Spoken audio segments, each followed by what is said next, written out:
Funkin! Oh no! Ah, this is bad! Oh my god. Medic, help me! Nixta! So, you didn't pay your taxes. Looks like you've got a pretty steep prison sentence there ahead of you, mate. And I don't know about you, but if there's one place I do not want to be, it's in the shower with Lil Nas X. Thanks, but not for me. So it looks like you're gonna have to escape.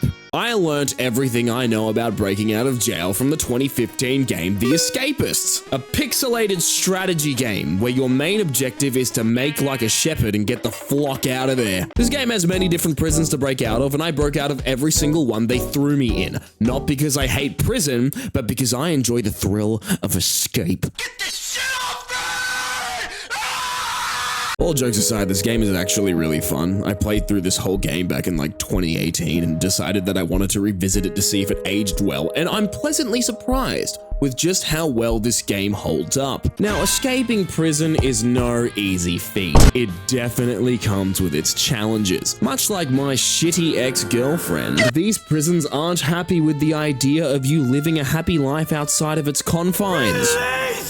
So you break out by surveying the layout of the prison as best as possible and crafting the tools necessary to escape. Or you could just beef the fuck up and kick the ever-living shit out of the prison guards until they simply open the door for you, which is a valid strategy, believe it or not. Each prison has a different set schedule that involves eating, working, showering, exercising, and the dreaded cell inspection. There's nothing like having what seems like hundreds of contraband items stowed away in your cell, only for the prison guards to call your name for a cell inspection. It's the kind of dread that's akin to dying in Cat Mario. Each day is like 20 minutes, and if you get caught with contraband in your desk, you can either keep playing knowing that you'll have to restart your hours of hard-earned progress, or you can Alt F4 out of the game and play through the entire day again. Either way, you still end up feeling like Sisyphus pushing that fucking boulder up the mountain. It can get frustrating, so you have to play smart. Keep the contraband in your cell to a minimum and cultivate only the necessities. Have a rough idea of what you need to accomplish at any given point in the day. Make sure to keep an eye on your stats. How much energy do you realistically need to accomplish the next step of your plan? And at what point in the day are you going to have the opportunity to replenish your energy? How much time do you need to invest in leveling up your intellect skill to craft one of the tools you need to escape? You need to keep track of all of this and so much more, and at times it can feel a little bit overwhelming, but once you get the hang of things, a lot of it becomes second nature. There are several different ways that you're able to escape prison, and each prison encourages a different method to do so. In the second prison, Stalag Flucht, you have to level up your intelligence to 80, incapacitate a guard, strip him, make a mold of his key, use that to make a flimsy duplicate key like Escape from fucking Pretoria. Then you gotta find 3 files and 2 duct tape to make a set of cutters that won't break on you. Then you gotta wait until nighttime, make a bed dummy, escape from your cell, sneak into the generator room, shut the thing off, make your way over to the edge of the prison, cut through the electric fence, and then run like hell. Now, what I just described to you might sound fairly elaborate, but please bear in mind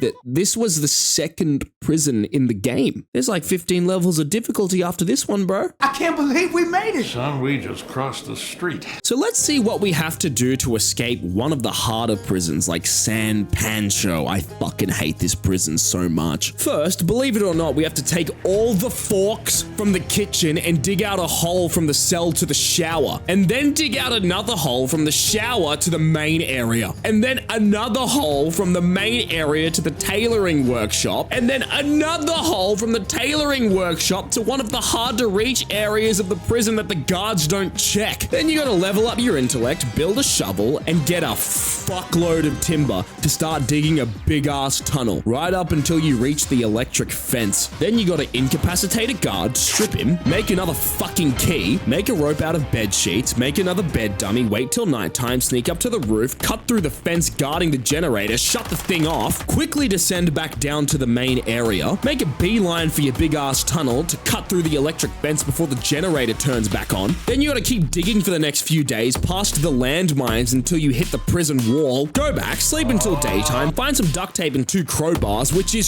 so much easier said than done. Do you know how hard it is to get a fucking crowbar in this game? Make a sturdy pickaxe, find 2 nails and some more duct tape, make a stinger strip, wait until nighttime, go back to the tunnel, wait for the patrol jeep to pass, ascend from the tunnel, cover your tracks, place down the stinger trap for the jeep, run to the bottom right corner of the prison, use the pickaxe to break through the wall, and then run like hell. Really giving Michael Schofield a run for his money here, just saying. 10 years in the joint made you a fucking pussy. I think there's a decent amount of versatility and depth to the Escapists. However, you don't really end up seeing a lot of it. Yeah, there are a lot of different ways to escape each prison, but you only really get to see one of each method. I don't know about you, but I'm not replaying each prison over and over again like Sylvester Stallone in fucking Escape Plan just to see how I can break out differently this time. Regardless of this though, each prison has its own optimal method of escape, and you do get a pretty nice taste of what the game has to offer for the most part. Alright, let's wrap it up. I think this game is brilliant and easily accessible to everybody. I've got about 150 hours clocked in, and I reckon if you're willing to give it a go, you won't go wrong. There's also a pretty decent amount of DLC and custom prisons that the community has made. I remember the DLC being pretty fun too.